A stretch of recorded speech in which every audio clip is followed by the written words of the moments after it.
Hey, Egberto. Hey, Egberto.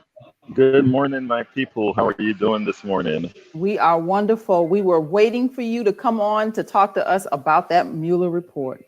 Can I just say, Egberto looks like he's on a motorcycle. I know, right? He's all cool. All right. I love it. I'm on a motorcycle. I'm getting ready to blast off. But anyhow, yeah, the Mueller report, that is quite interesting. The first thing I want to say about it, though, is this is the first time a 400-page document could be so easily maligned. And I have to give the Trump administration a whole lot of credit for that.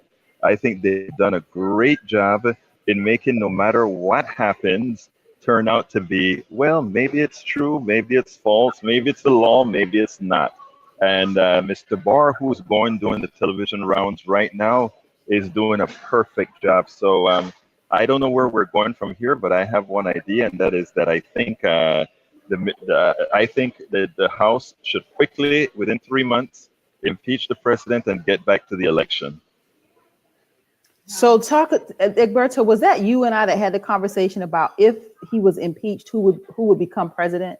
Would it be the Senate, the Speaker of the Senate? No, this is how it runs. If the president is impeached, what happens then is the vice president gets the job, and the vice president would become president. He chooses a vice president, and it's approved by Congress. But if what has been suggested by Coleman is an ex-Missouri Republican congressman who is extremely upset at what he read within the Mueller report. He realized that the president, while he didn't commit treason, he did commit high crimes and misdemeanors. If you take a look at the shady deals, if you take a look at how he attempted to obstruct justice, if you take a look at all these items within the report, I mean, it's likely the most corrupt president that we've ever had. But what he said, the most important thing that he said is that do remember that were it not for the involvement, illegal involvement of, let's say, Russia within the election cycle, the 80,000 votes that he missed in those 4 states in the Midwest, he would not have missed those votes. So what this Republican congressman is saying is, if he got into Congress, or rather, if he got into the White House illegally, then that means that both him and Pence should be removed from office. And if that occurs, the next trend that takes office as the president is the Speaker of the House. Now, having Pelosi as president would be extremely divisive in the country. So what he was suggesting that in the event that they impeach both or remove both from office, that Nancy Pelosi would resign her speakership. The Speaker of the House does not have to be an elected person in Congress. The Congress can elect any human being in the United States as Speaker of the House. So what they could do is pick a person that passes muster with everybody to become Speaker of the House.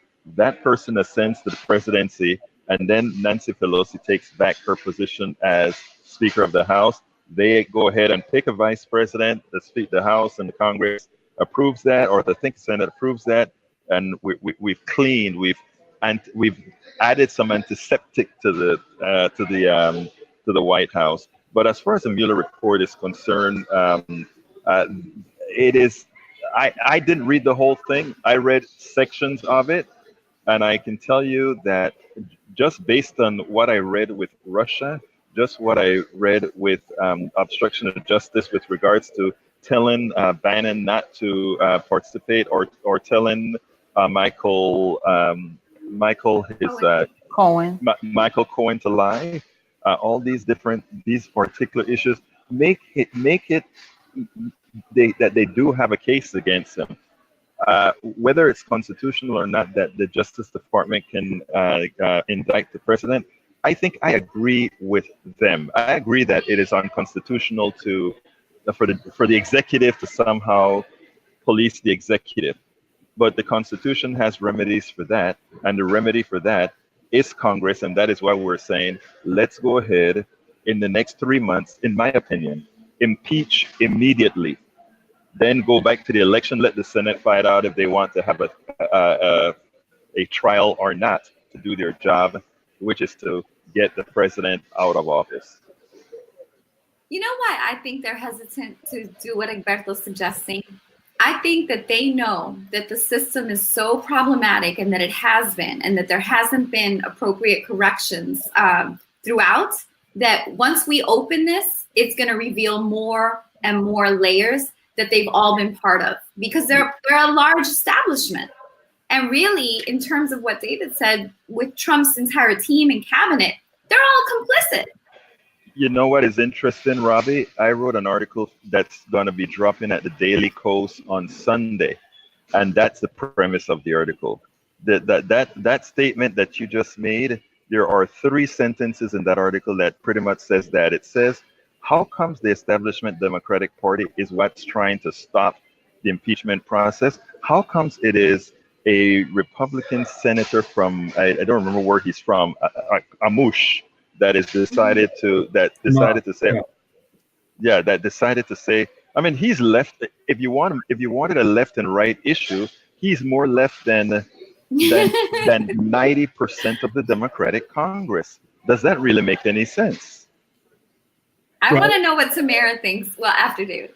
No, go. I'm listening. I'm just a spectator at this point, like just watching this go back and forth. Well, you've had the most interaction directly with the Democratic Party and this strange, what appears to be a public persona, public, marketing, and then internally, what's actually happening in the Democratic Party behind the scenes. There seems to be a disconnect. No, I'm not surprised. It's not a disconnect. Okay. It's not surprising to me that the Democrats aren't, they want to appear tough and then they do this kind of stuff. So I'm not surprised. You know what is interesting, Tamara, is I don't know if I ever came on your show and spoke about the left rail and the right rail. If I did, please tell me not to repeat myself. Well, somebody else may not have heard it. Repeat it. Okay, here, we have the left and the right in this country that they think they're diametrically opposed and they're fighting each other. It's really a charade, right? You have the left side of the Democratic establishment who likes to claim they are the left side of the equation, and then you have the Republican establishment who likes to claim they're the right rail. Okay, and they talk about that all of the time. So what they really are, they are checks on both sides. In other words, the Democratic Party is checking to make sure left-wingers like myself don't get what they want. And the Republican Party is there to make sure the right-wingers who want certain policies don't get what they want. And the policies that we actually get is on that track. Every track has a left rail and a right rail. And the one thing we know about that track is both of them are moving in the same direction. They are moving in the same direction. So we are all pawns, whether you're left or right. Yeah, David. Yeah, we're all getting railroaded. No, really, seriously. I mean I think your assessment is absolutely correct. And one of the ways that I describe it is that if you have a pendulum and it swings to the right and to the left, it's still, the fulcrum is still in the same place. And that's why what we need to do is move the fulcrum of the pendulum. If we don't pay attention to where the fulcrum is, there's going to be swings back in the other direction, in equal and opposite direction. And so we need to be thinking, if we're really thinking radically, we need to be thinking about moving that fulcrum. And some of the things. So what does that look like? What is it? The underlying that, I think, is the whole question of race, and how you can bring white working class constituents. Many of them are not voters, into the solidarity with the people who are already in a position of being woke, in terms, not just in terms of race, but in terms of the class interests of working class people. And that's where a lot of not just African Americans, but Hispanic Americans are at this point. They understand that that they are fighting not just for their own interests, but for the interests of working people as a whole. And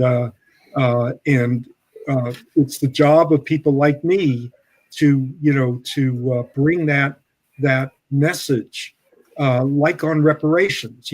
How do you talk to white working people about the issue of reparations when it seems like it's not in their interests, and yet it really is. So those kinds of things. How do we do that? How do we mention? How do we make reparations real and relevant and connect, white working people to the issue of reparations? When we're talking about what we are talking about is unpaid labor, people who were not paid for their labor. That's a way of connecting white workers. So do you mean, David, like getting beyond the two-party system and making sure that whether it's progressives or that way someone has an option on who to actually vote for, and campaign refinance, and then creating this alliance on who they can choose? Is that what you mean? I'm trying to follow. We have a real problem with the Democratic Party, with bringing white workers back into the Democratic Party, because they see everything that Tamara sees about the corruption and and at the same time they're white supremacists, and they refuse to align themselves with Black working people, because what's in the way is the Black establishment of the Democratic Party here in Atlanta and in Georgia, and it's just very hard for them to get a direct connection with Black working class people. And you know what is interesting, David, I think it's important, because I am so happy that some of what you said was when Move to Amend, another organization that I worked with, we actually call that centralization on race, and doing that would actually allow for these changes. And I think what's enlightening with what you're saying as far as how you get the white working class to actually see that where their interests should really lie is that both let's say the Black establishment Democratic Party and these others, they know one important thing. They use race as a tool. All of this is nothing more than a tool. The tool of division is then used so that each of them can get their goal. I can look at you right now and show you politicians, Latinos and Black politicians in Houston, who have all the wrong alliances, and their neighborhoods, there's nothing that's done within their neighborhoods. But they do use those identities to win. If we actually want to go back to Georgia 40, which I'm not really from Georgia, but I really followed Tamara's campaign. You take a look at that sort of the thing that was doing. She was going to go out there and win. She was going to break the system, right? Because there is this woman that doesn't belong winning that district, who was going to win that district. But when it was time to win the district, they made somebody who looked like the district win that district. Yeah. And by clever means, they introduced to the activist base, which had worked for John Ossoff, in the 2016 election. They were able to mobilize all of those so-called white middle class women who had worked by the hundreds for Ossoff to get behind this white woman, because the rumor got spread that Tamara was unelectable. Why? Right. Because she's Black, right, and, in a predominantly white district. What do you mean by clever means? I think that the rumor, I think it was very cleverly spread around that Sally Harrell was more electable than Tamara was. And so, do you mean manipulative? Do you mean enough? Okay. I think that it was. I don't know how to characterize what happened. Whether it was simply a kind of reflexive reaction that as soon as Sally Harrell was in the picture, people who voted for Tamara in two previous elections decided that she was not electable. I think this is a really. At some point, I want to say something. Go ahead. Yeah, it was just at the moment, that is in the 2018 election, when it was possible to beat Fran Miller. He was not easily beatable in 2014 and 2016, and in 2018 he was. So putting it the timing of this. Of Sally Harrell entering the race is really, it fits a certain logic of the way the Democratic Party establishment works in Georgia. But I want to address something that Robbie asked. So Robbie asked. Tamara's being real silent over here. Yeah. Well, she's the protagonist. She's a silent protagonist right now. But if you take a look at what they're doing with Biden right now, right? You don't have to come out and say Tamara is unelectable or anything like that. You just have to say this one is who is going to get elected. Who's going to win? Yeah. Right. So that way you eliminate having to say, well, the Democratic Party went against its own. What you go ahead and you say is, oh, we're supporting the electability of this guy. Yeah. It is shameful, and go ahead. I'm sorry. No. I agree with you, Egberto. I want to piggyback off of what you're saying. I think our problem is we have respectability politics, and everybody is operating. It's a very American thing to do, even Southern to some degree. We don't call a spade a spade. We don't call things that are manipulative or unethical. And by the time it comes out, people are so confused and they're like, wait, what? And they don't want to believe and so on. And that's really what Trump is doing. He's got people so confused, and we let it go on for so long that now he has this movement behind him that will defend him beyond reason, right? Even when a 400-page report comes out with clear obstruction, with clear violations, and people are looking at each other like, now what? And what I would like to suggest is we don't play by the rules of engagement. That's what we're doing. We're literally like, these are the rules, and we're following the rules. Our Democrats are following the rules. Everyone's following the rules, and we don't step out. The only people stepping out are these new progressives. So in essence, they go low and they say, "What, you got to play by these rules," and we go, "Okay," and we don't, and instead, and I know that there's a saying, when they go low, we go high. I think when they go low, we should go lower. No, seriously, like, oh, you did? Well, let me show you what this really can look like. Because people don't like that, but it's what needs to happen. I'm of the mind that this whole idea of going high versus going low is just it's a distraction. It's manipulative. It's a way to control people. What we need to do is begin to crack that white supremacist base in the that even though they don't necessarily vote.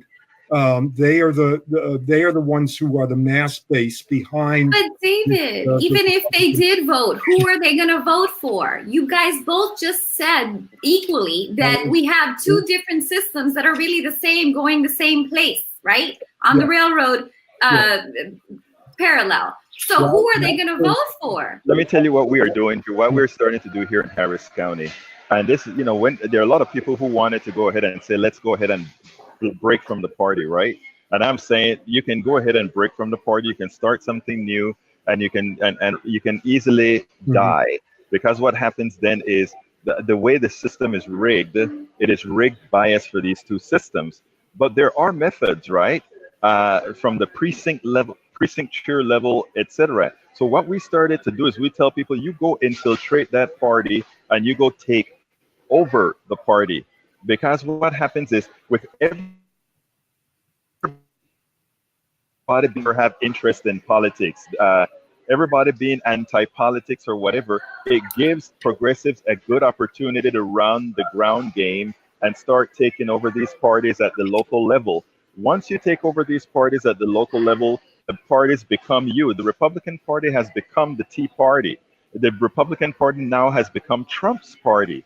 And the reason that has occurred is he has all these grassroots agents, splinter towards it. If you listen to that guy that I interviewed 2 days ago, he said, let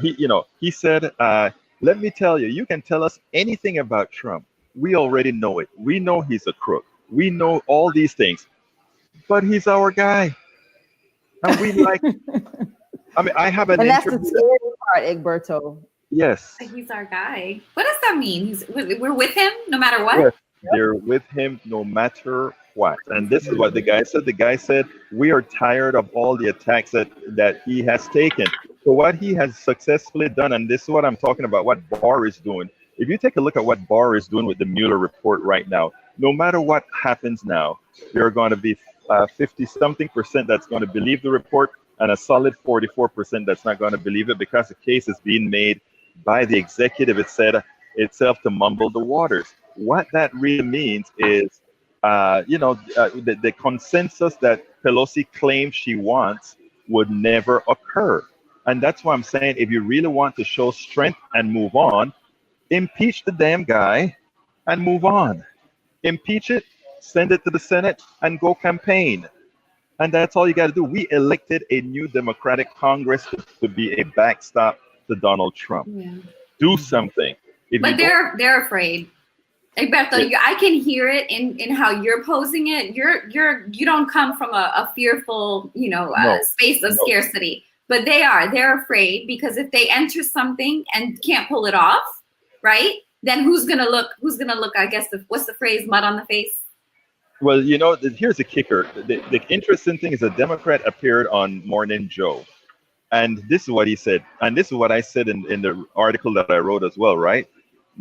I don't think the Democrats really want to move until they have an idea whether the Democratic base is going to elect a Bernie or a Bernie Sanders or an Elizabeth Warren. Because if either one of them get elected, they don't mind if Donald Trump serves another 4 years. The Democratic establishment does not mind another 4 years of Donald Trump if their alternative is Elizabeth Warren and Bernie Sanders. And the proof to that is what one of their guys did on Morning Joe. He said, if one of those darn socialists get elected as a Democratic representative, then I will vote for Donald Trump. And Morning Joe caught him right there. He said, no, you don't mean this. This is a staunch Democrat saying that. A staunch establishment Democrat. I blocked that one as well, saying, if one of those get elected, nope, might as well have Donald Trump. So it tells you, when I talk about the rails and when I talk about it's going in the same direction, he has been very good for business, right? He has been very good for the plutocracy. And there's a study that was done that shows the people who, the laws that get passed so far hasn't been the laws that people want. It has been laws that the plutocracy wants. Yeah, if the plutocracy wants it, it gets an 85% certainty that it'll be passed. If it's you or me wants it, there's maybe a 10-15% chance that it gets passed. And Egberto, for lay people who are watching, because I see a bunch of people on our stuff, explain plutocracy, just to, for non-politicals. Sure. The plutocracy is the people that are actually reigning the country. It's the elite, the rich people, which you never hear about. You think that you think the rich people are just the Bill Gates or whatever that you hear about. Bill Gates are just a shining star. But we have a class of these people, the top 0.1%.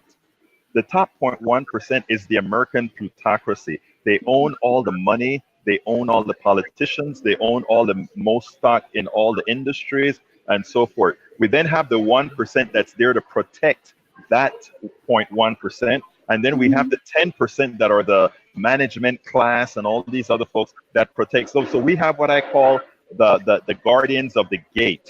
They guard the gate. And they tell you stories, and because they are closer to you, because the 10 and 20% are closer to the American people, they kind of tell you a story that you believe. Capitalism works and all these things. And, they look like you can touch them or whatever. but the untouchables are the ones you don't know about. The McLaughlins, the and Koch all these- brothers.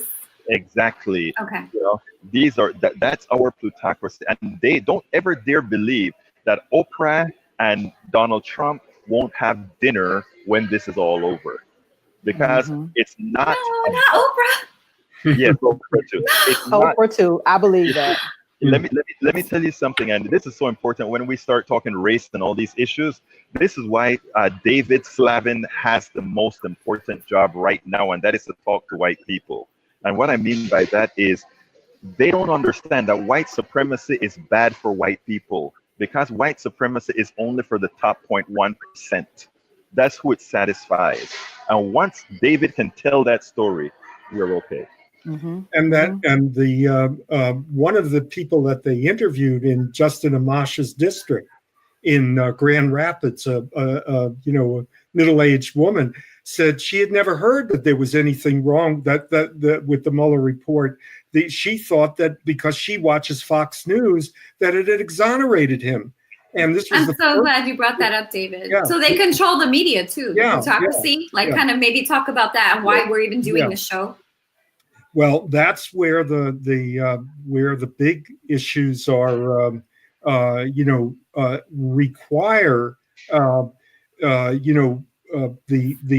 I mean, it's really ironic. It requires that European Americans of goodwill do something to reach out to these other folks, and what they do is, as they did in the 40th Senate District in Georgia, what they do is they say, "Oh, these people are unreachable," so therefore we can only get a white woman elected in the 40th Senate District. I mean, it is self-censorship. It is self-defeating kind of behavior, because they are the people who are most afraid are white liberal Democrats. They're afraid to talk to their own, to people who are, and Tamara has many stories of talking to Trump supporters and being able to communicate with on issues of abortion and all sorts of other things, of correcting the false impressions that these folks are given. By Fox News and by the Republican Party. Egberto, I want to thank you for always chiming in and giving us a national political perspective. You can always find Egberto at politicsdoneright.com. Monday, Tuesday, Wednesday, Thursday, Friday. This man is on the internet giving you a national political perspective. He is the man. He is hot. So follow It was Egberto. fun, guys. Thank you very much for having me. Done right. Let me finish giving you all your accolades. he can't doesn't take like it. that. He can't take it. Look, it was fun being with you guys as usual. I really have a great time with you guys because you know what? You're doing the necessary work. So thank you. Thank you, Egberto. We'll see you next week. Bye-bye. Friends, please click the button here and subscribe to the channel. That is how we get the message out.